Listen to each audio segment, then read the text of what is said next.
TSPMO. TSPMO. TSPMO. TSPMO. TSPMO. TSPMO. TSPMO. TSPMO. Go. TSPMO. TSPMO. TSPMO. TSPMO. TSPMO. TSBMO. TSPMO. TSPMO. TSPMO. TSPMO. TSPMO. TSPMO.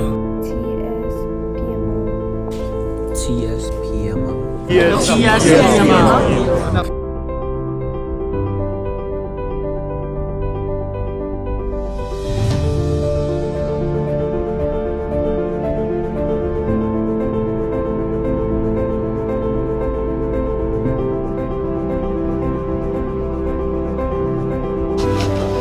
I tell you what it is, it's incredibly frustrating. I need to eat, I want to eat, but I can't eat. We want to be able to cope as best we possibly can with the symptoms of this horrendous disease.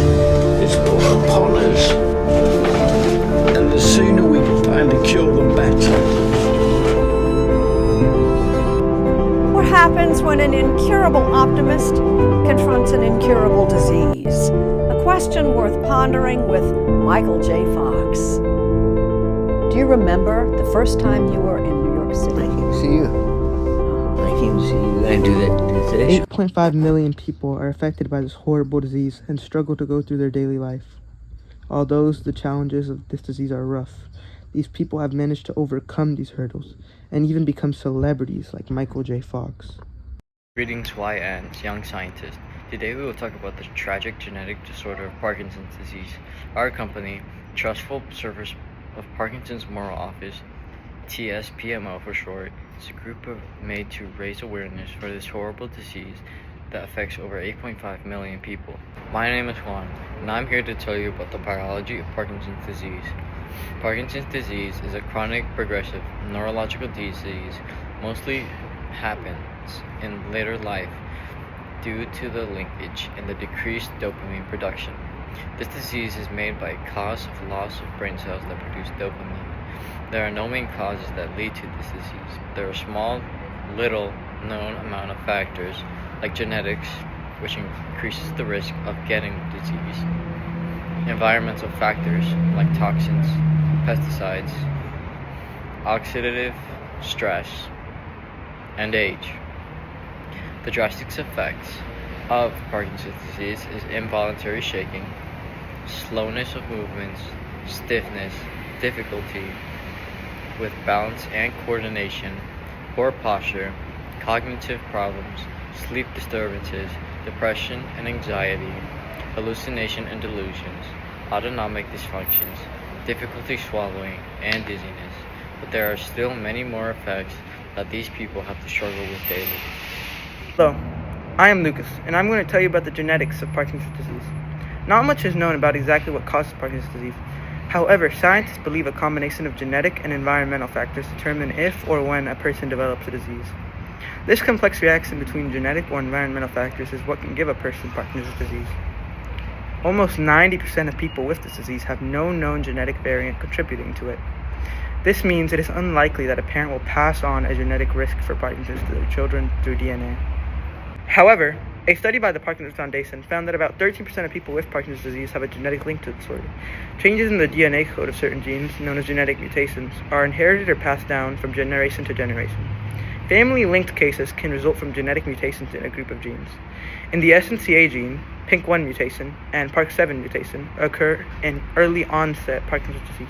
Mutations in the LRRK2 gene have been linked to late-onset Parkinson's disease.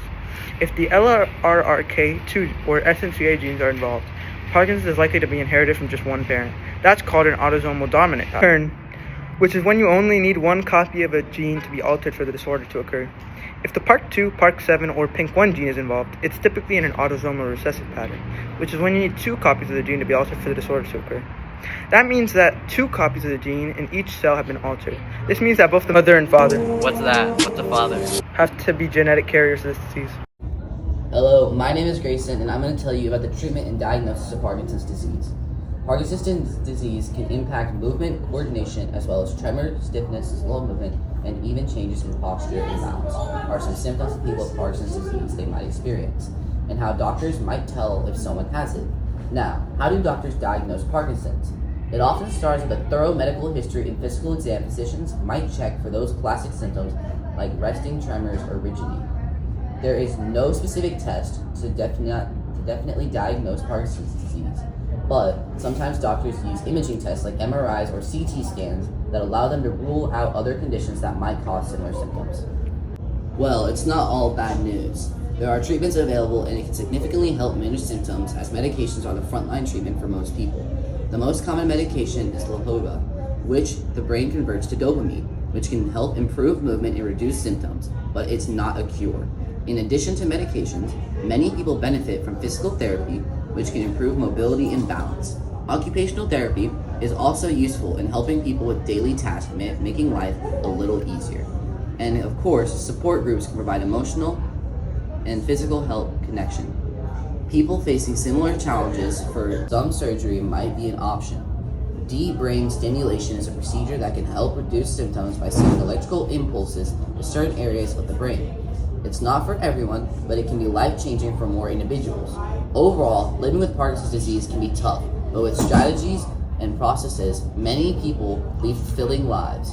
So if you or someone you know is dealing with the condition or problems, with your help, we can raise money and awareness for people with Parkinson's disease. Visit https://www.tspmo.com for more information.